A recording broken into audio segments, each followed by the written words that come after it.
We're on page 8. There's a saying about rabbis. Divrei Torah ashirim mimakom acher. The words of Torah are richer when you put them in context with other teachings that are the same idea.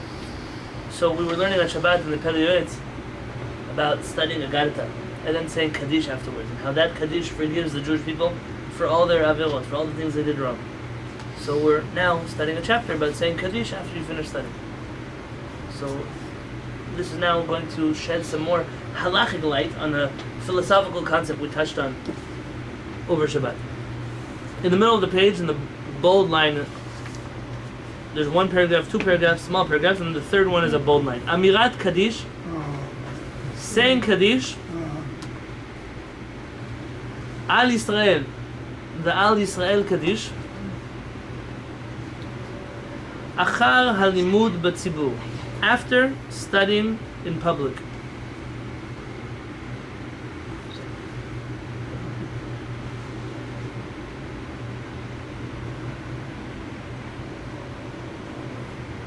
Let's get this straight, so we understand what we're saying here. Those of you who come from an Ashkenazi synagogue will have a little harder time to understand what I'm going to say here. In the Ashkenazi community, they say half Kaddish, mourner's Kaddish, rabbi's Kaddish. This is the few Kaddishes that I have.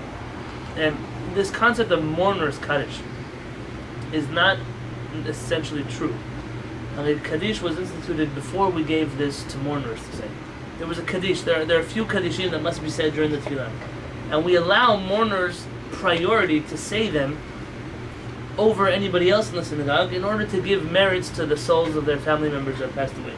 But it's not that one has to be a mourner in order to say them, and it's not the exclusive right of the mourners. If somebody else would like to say Kaddish, they could.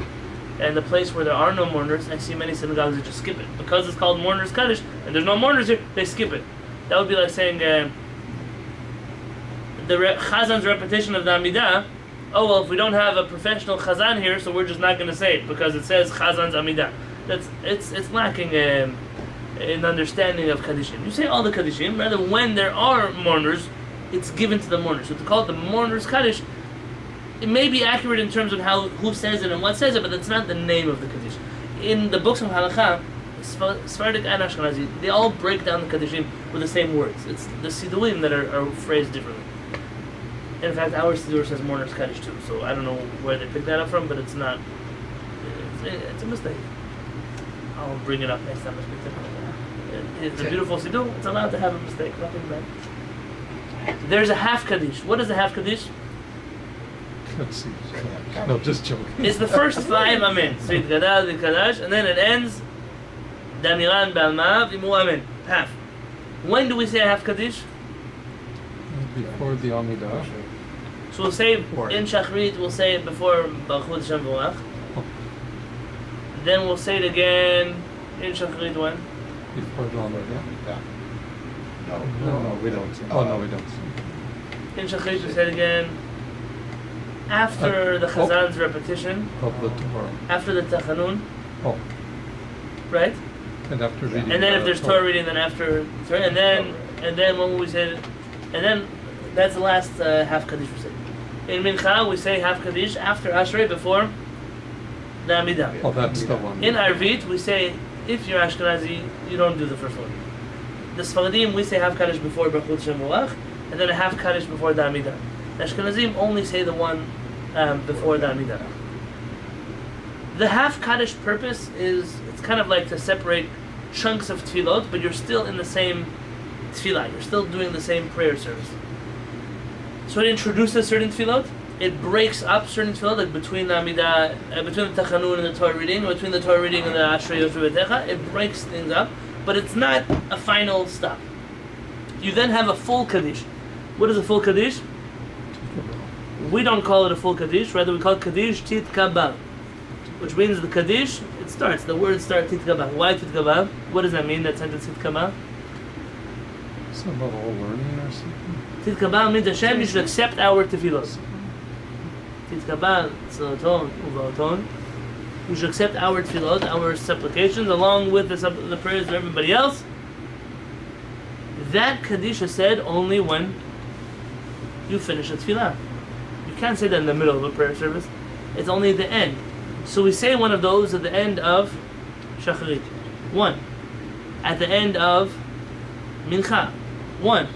At the end of Arvit. And then Shabbat morning is something interesting.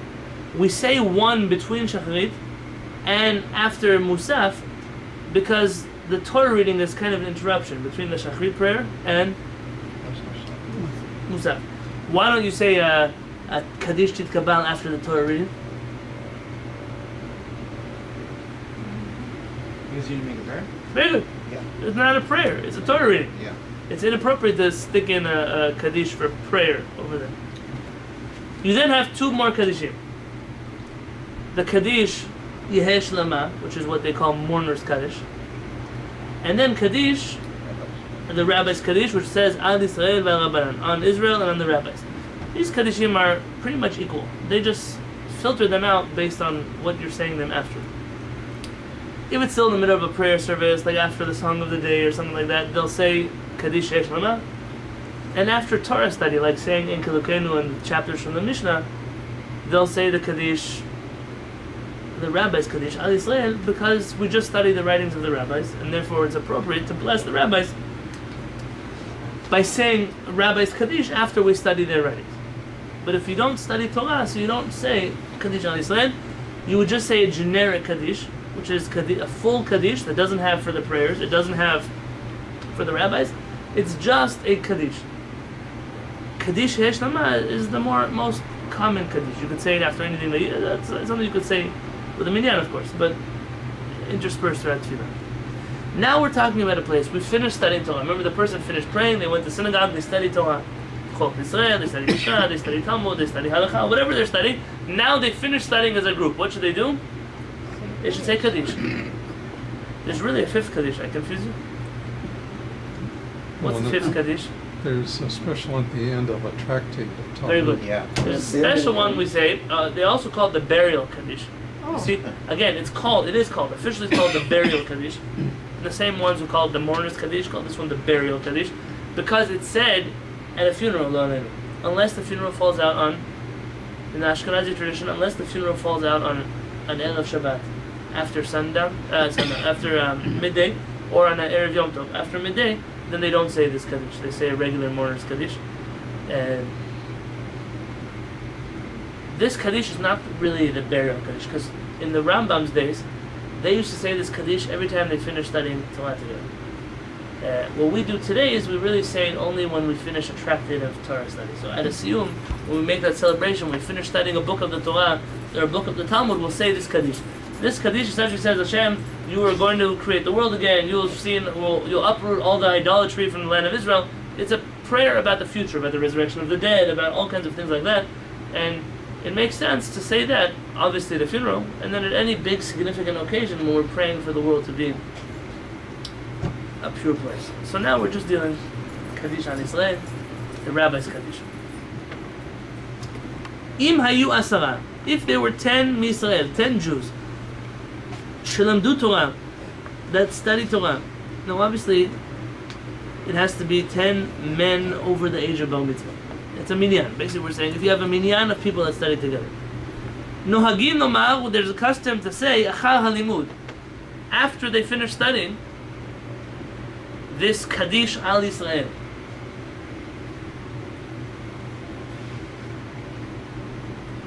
Uminhag Sfaradim, and it's a Sephardic custom. Today I've seen it in many different circles.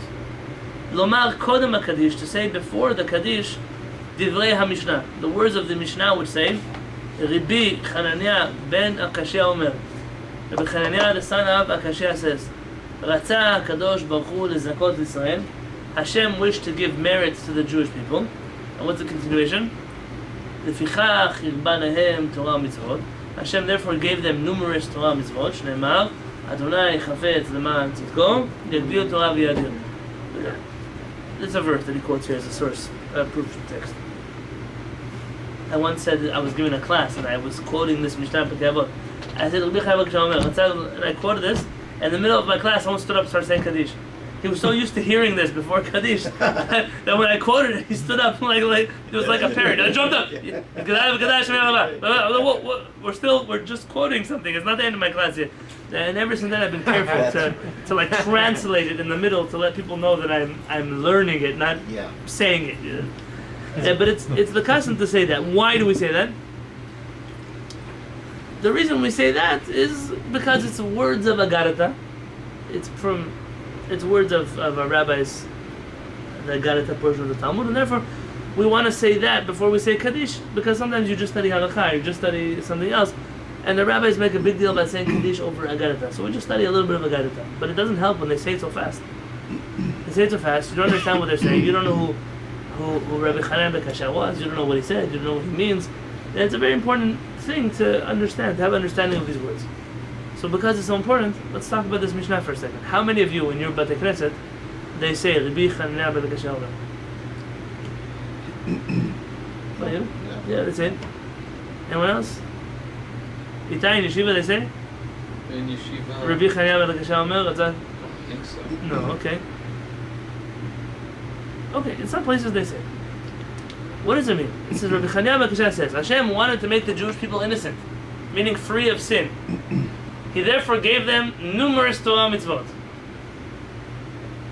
If you want to make somebody free of sin, give them less. What do you mean? I give my kids so many rules so they never break them. You mean you give them no rules, they never break them? What's going on here? There's a number of answers. The simplest answer, and it's the most important answer. What do you mean most important? It's probably the pshat. The Rambam writes you can never meet a person in your life that doesn't do mitzvot. At least one of the mitzvot he does. At least he respects his parents, or he takes care of his wife, or he feeds the poor, or at least there's one mitzvah under the sun that he does. And therefore Hashem made the Jewish people innocent by giving us so many mitzvot.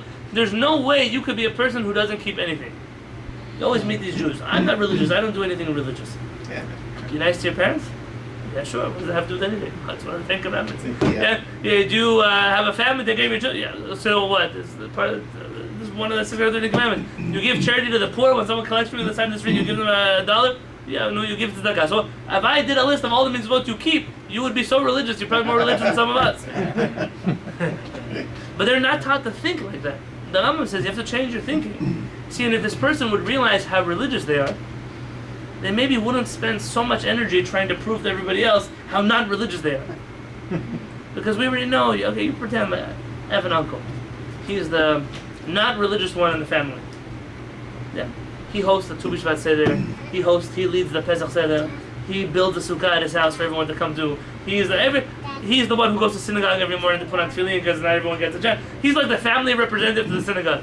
So I said, if you're not religious, I'm okay with a lot more not religious people like you. It's fine. It's good. It's okay.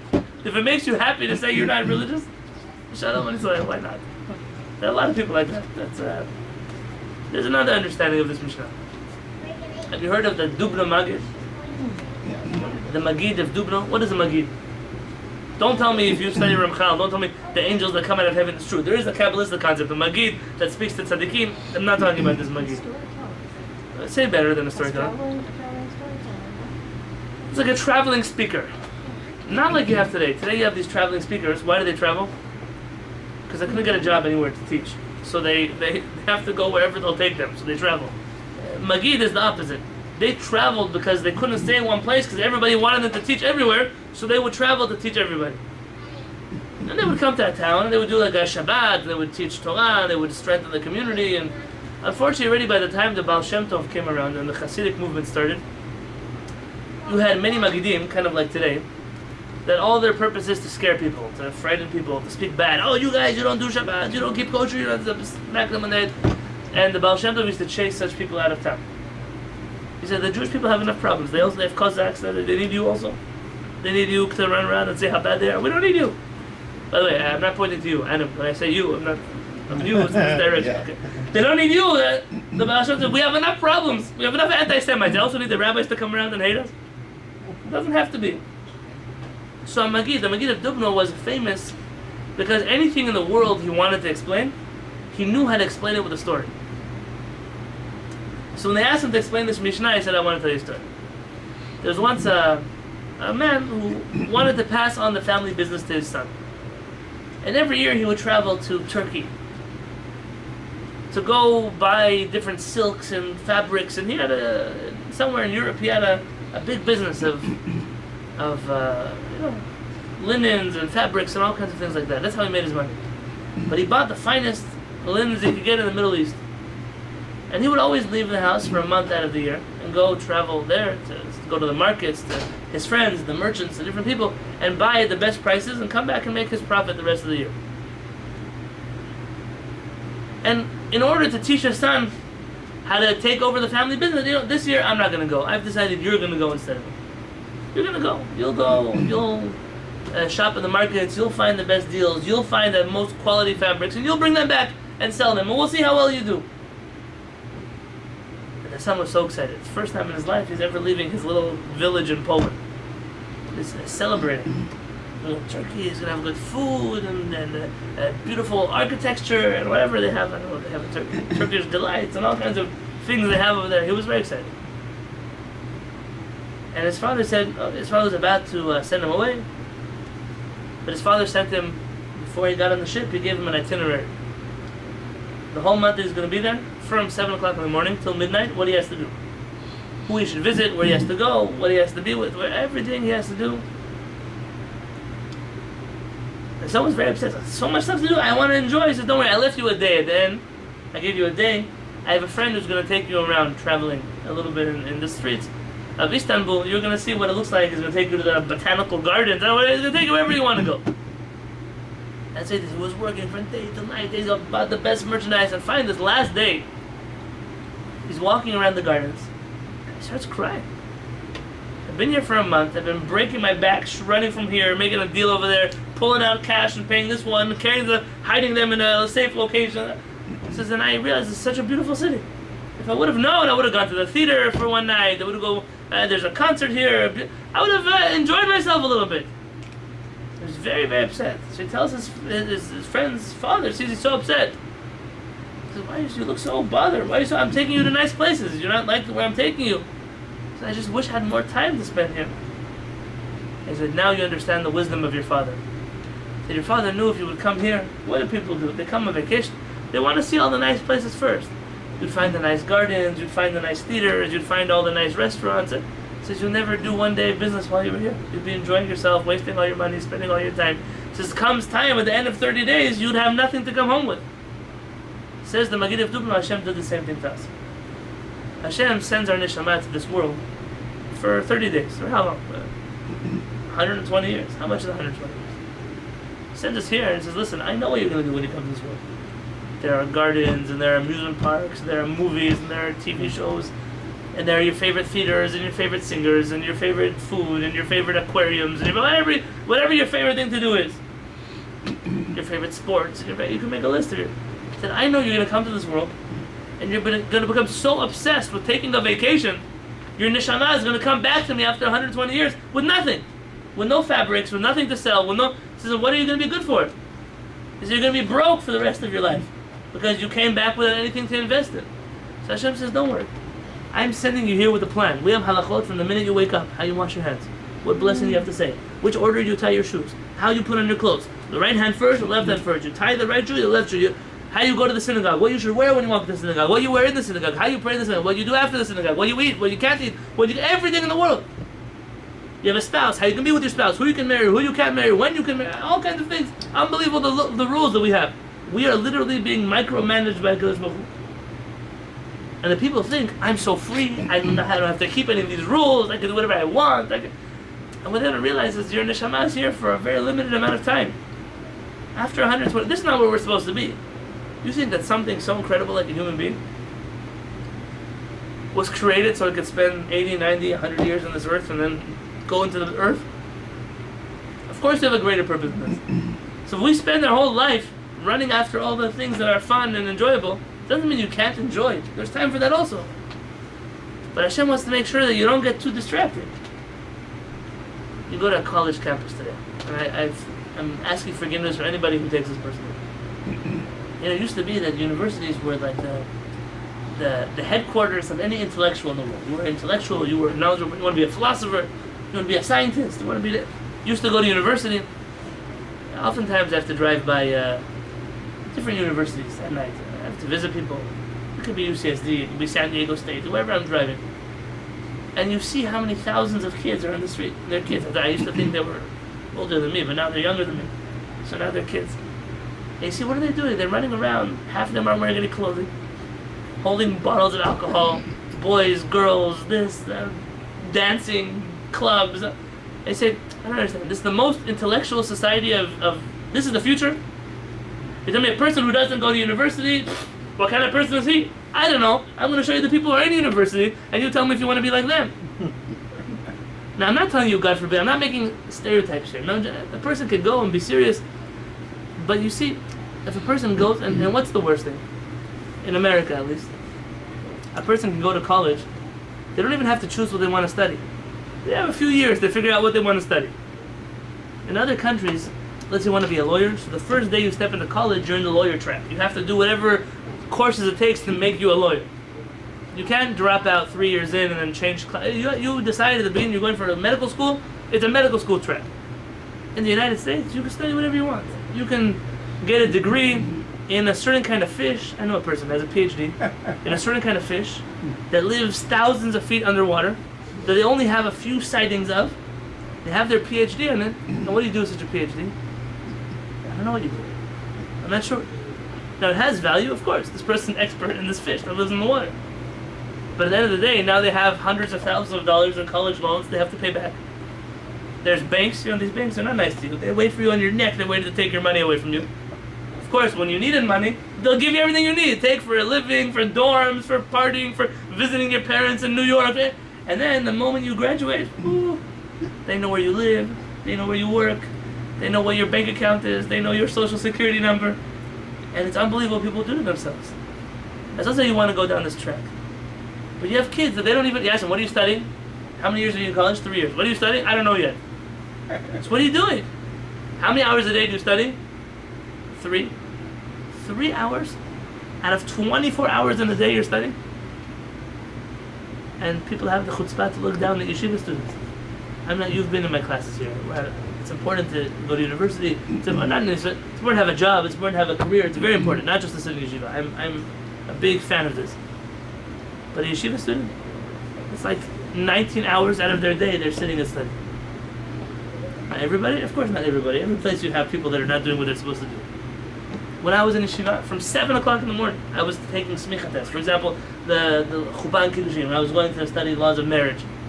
My chavut and I would start shachrit at 7 a.m., 8 o'clock, we would already bring our breakfast to shachrit. So we'd bring a bagel or whatever we need. 8:05, we started studying. We took a break for lunch. It was brought to the yeshiva. Dinner maybe 20 minutes. And we'd come home at 12:15, 12:30 at night.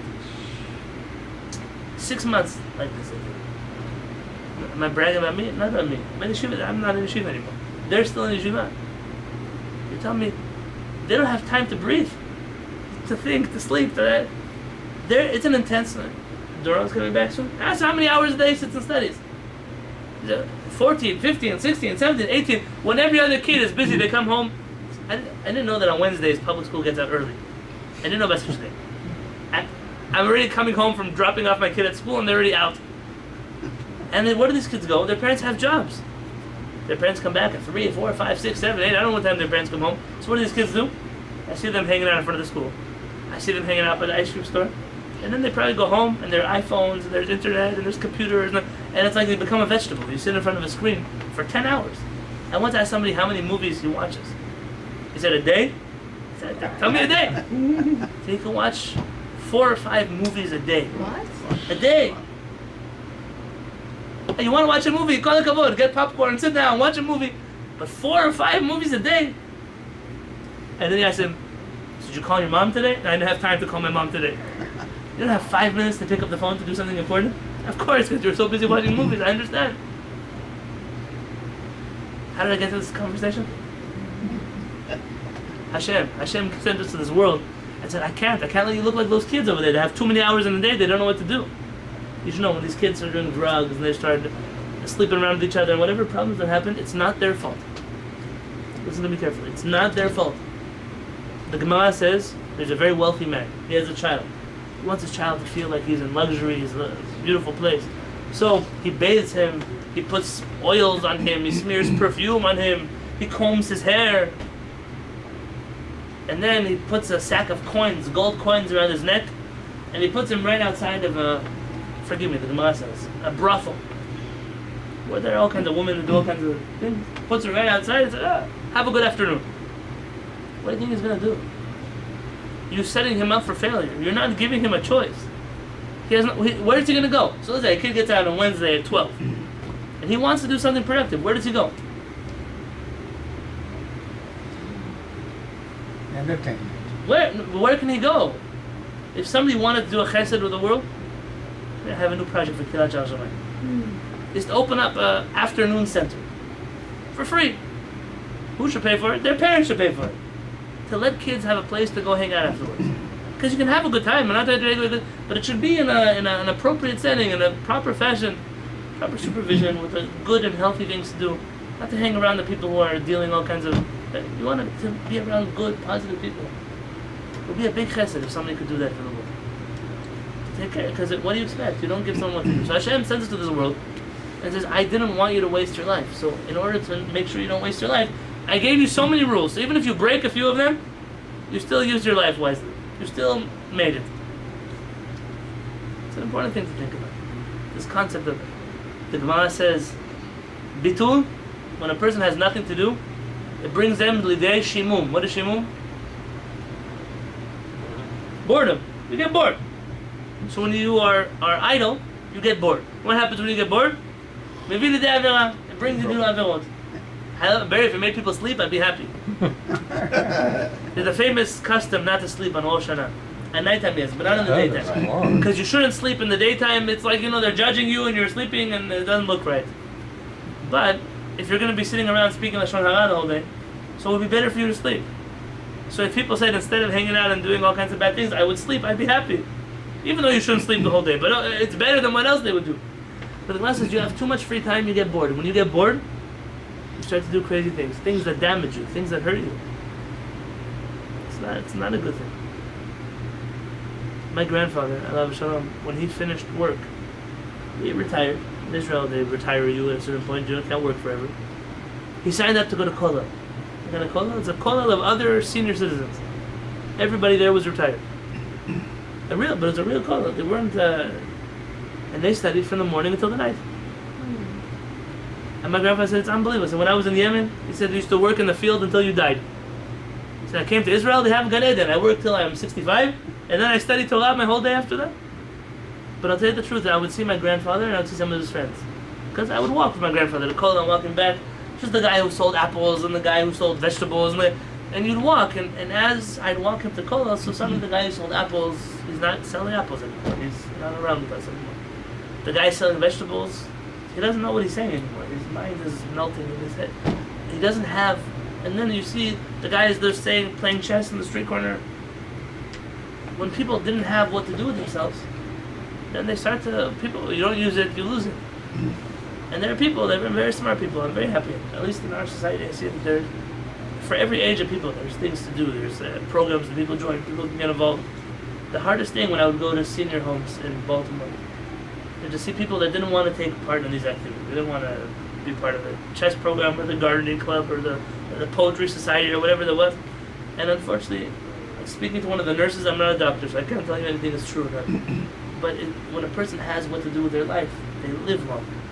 They have what to do. They have what to be involved in. It's not fair what we do when a person's retired and then they're just supposed to sit in a chair until when? For what? In Jewish society, it's the contrary. The older somebody is, the wiser they are. The more we look up to them. The Jewish society used to be led by elders, not by 20-year-olds, not by people who had wisdom, people who had da'ah, people who had life experience. We live in a world where almost we don't respect people who are older than us. You're outdated. You don't understand what we're going through today.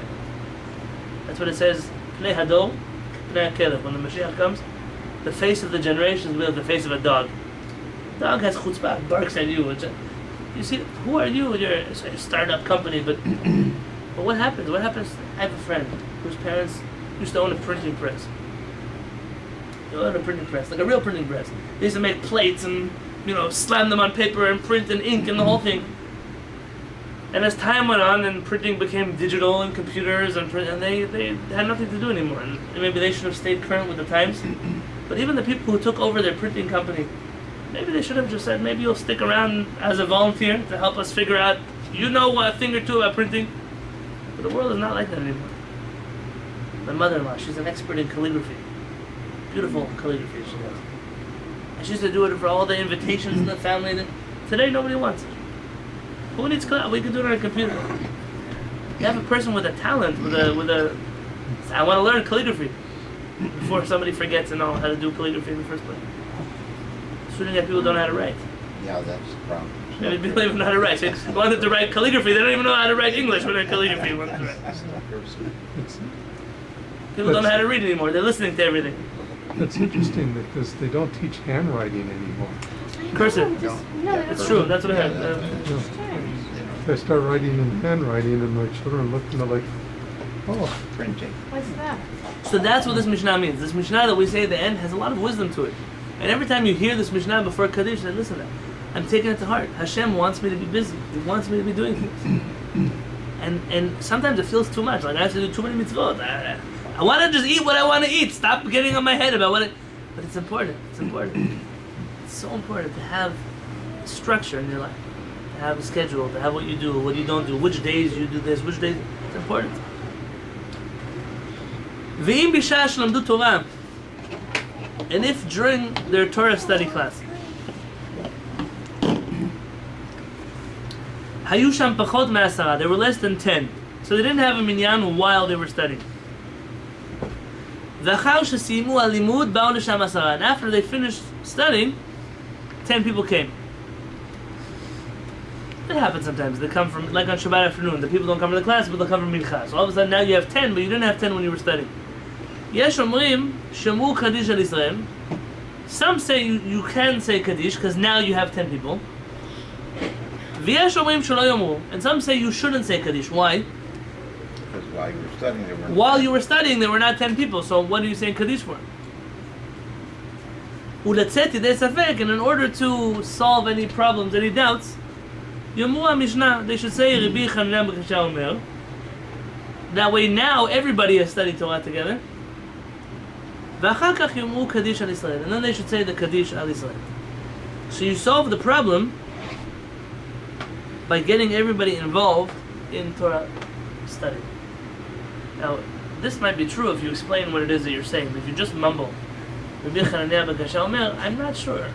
Now, okay, so say kaddish. So there's already an opinion that says you could say kaddish, but it'd be much more important to just say a mishnah that everybody can understand.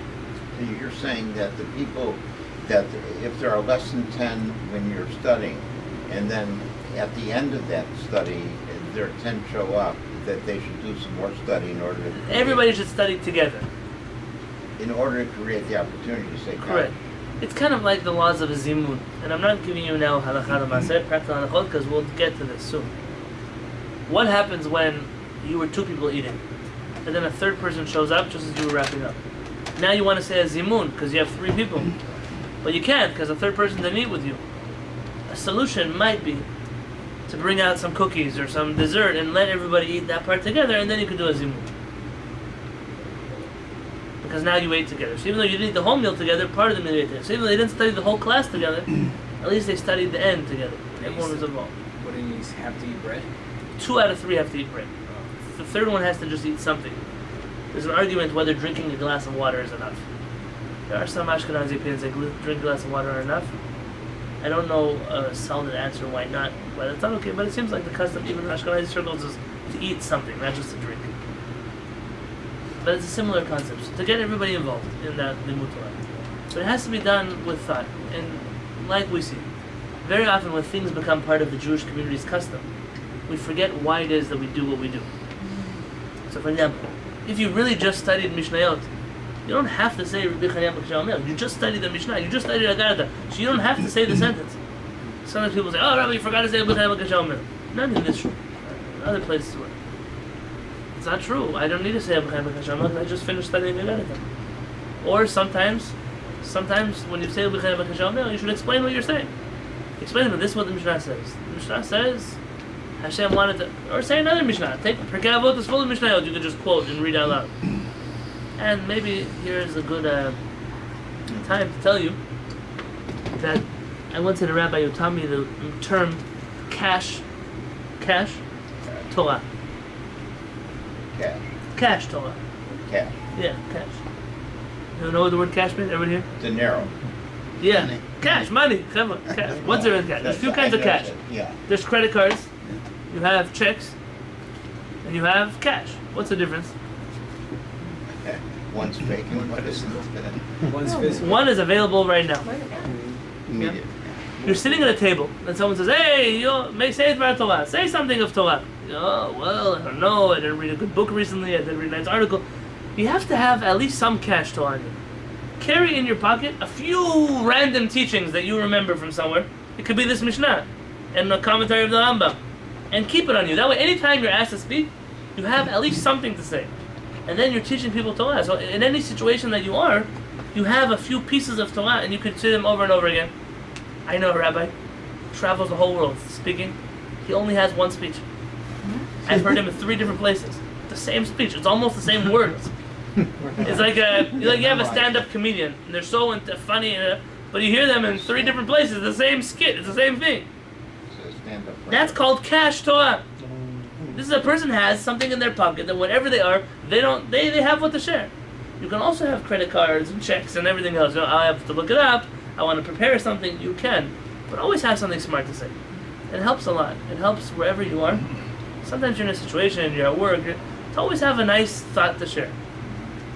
And if you're especially talented, you can always share the same piece of cash Torah and relate it to any occasion, to a bar mitzvah, to a wedding, to a brit milah, to a funeral, to wherever they ask you to speak. You could share it and you manage to twist it to the same thing. There are some people like this that are very talented. I hear them speak and I'm very jealous. They can talk about something that has nothing to do with anything at hand. But all of a sudden, it connects right back and it's like, you know what, it wasn't because it actually connects. They're just very talented speakers. If you say the same cash Torah over and over, then 2 things you accomplish. You always have what to say. You'll get more talented at saying things like that. And then you'll learn, because everybody wants more cash, right? And this kind of cash is free. You just have to study more. To study things that are self-contained, not in all long concepts you have to have introductions for. Something that someone says about Torah, and then you regret it. So 30 minutes later, we're still listening to what happens when the vessels of Tohu break on the Kelim of this, and the light sparks come out, and the energies fly to the Sphira of Netzach, and I don't even know what you're talking about. You don't even know what you're talking about. Wait, I don't know what I'm talking about. It's not relevant to anybody here. But if you have a nice Dvar Torah, something about marriage, something about raising children, something about Shabbat, something about whatever it is, it's a nice thing to have in mind. It's a nice thing to always keep around. So, B'ezrat Hashem, everything that we do, we should have machshavat k'la, we should have in mind. But afterwards, we say Kaddish.